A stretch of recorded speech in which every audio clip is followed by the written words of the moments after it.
ആരോഗ്യമന്ത്രി വീണ ജോർജ് മാധ്യമങ്ങളെ കാണുന്നുണ്ട്. മലപ്പുറത്തെ നിപ്പയുമായി ബന്ധപ്പെട്ട വിവരങ്ങളാണ് മാധ്യമങ്ങളോട് മന്ത്രി വിവരിക്കുന്നത്. ഇപ്പോൾ തീരുമാനിച്ചിട്ടുള്ളത് അതോടൊപ്പം റൂട്ട് മാപ്പ് പ്രസിദ്ധീകരിച്ചിട്ടുണ്ട്. ഈ റൂട്ട് മാപ്പ് പ്രസിദ്ധീകരിച്ചതിൻ്റെ അടിസ്ഥാനത്തിൽ ആരെങ്കിലും ആ സമയത്ത് അവിടെ ഉണ്ടായിട്ടുണ്ടെങ്കിൽ അത് ആശുപത്രിയാകട്ടെ, കൂടുതലും ആശുപത്രികളിലാണ്, കാരണം ഒരുപാട് പേർ വന്നു പോകുന്ന സ്ഥലങ്ങളാണല്ലോ.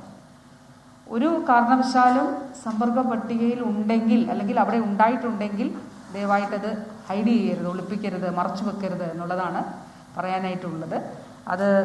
അത് വളരെ പ്രധാനപ്പെട്ട കാര്യമാണ്.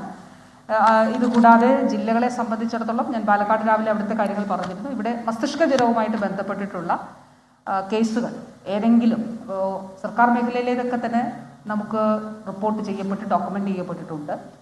സ്വകാര്യ ആശുപത്രികൾ ഭൂരിഭാഗവും അവിടെ ഉണ്ടായിട്ടുള്ളതും എൻകഫലൈറ്റിസ് മസ്തിഷ്ക ജ്വരവുമായിട്ട് ബന്ധപ്പെട്ടിട്ടുള്ളത് നമ്മൾ റിപ്പോർട്ട് ചെയ്തിട്ടുണ്ട്. ഇനി എവിടെയെങ്കിലും റിപ്പോർട്ട് ചെയ്യാനുണ്ടെങ്കിൽ അവിടെ കൂടി അത് കണ്ടെത്തി പരിശോധിക്കണം എന്നുള്ളതാണ് നിർദ്ദേശം നൽകിയിട്ടുള്ളത്. 8706 വീടുകളാണ് ഈ കണ്ടെയ്ൻമെൻറ്റ് സോണിൽ ഉണ്ടായിരുന്നത്.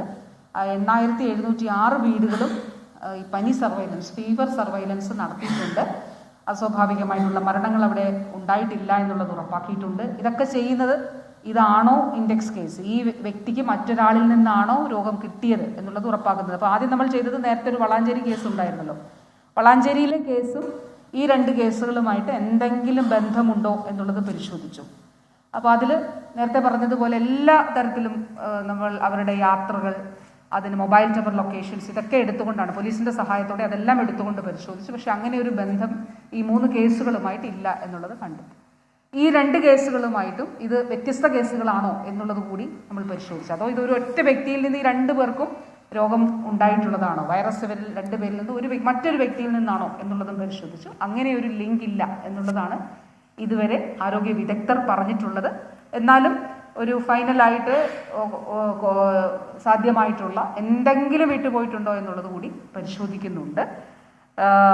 മലപ്പുറം ജില്ലയിലെ കണ്ടെയ്ൻമെൻറ്റ് സോണിലെ നിരീക്ഷണം പൂർത്തിയാക്കിയിട്ടുണ്ട്. എല്ലാ വീടുകളുടെ സർവൈലൻസ് പൂർത്തിയാക്കിയിട്ടുണ്ട്.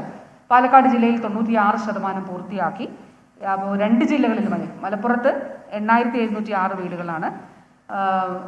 പാലക്കാടും മലപ്പുറവുമായി 12627 വീടുകൾ ഇതുവരെ സർവൈലൻസ് പൂർത്തിയാക്കിയിട്ടുണ്ട്.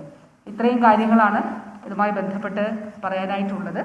നല്ല നിലയിൽ നമ്മുടെ ടീമുകൾ 26 മലപ്പുറത്തെ നിപ്പയുമായി ബന്ധപ്പെട്ട വിവരങ്ങളാണ് ഇപ്പോൾ ആരോഗ്യമന്ത്രി മാധ്യമങ്ങൾക്ക് മുന്നിൽ പങ്കുവച്ചത്.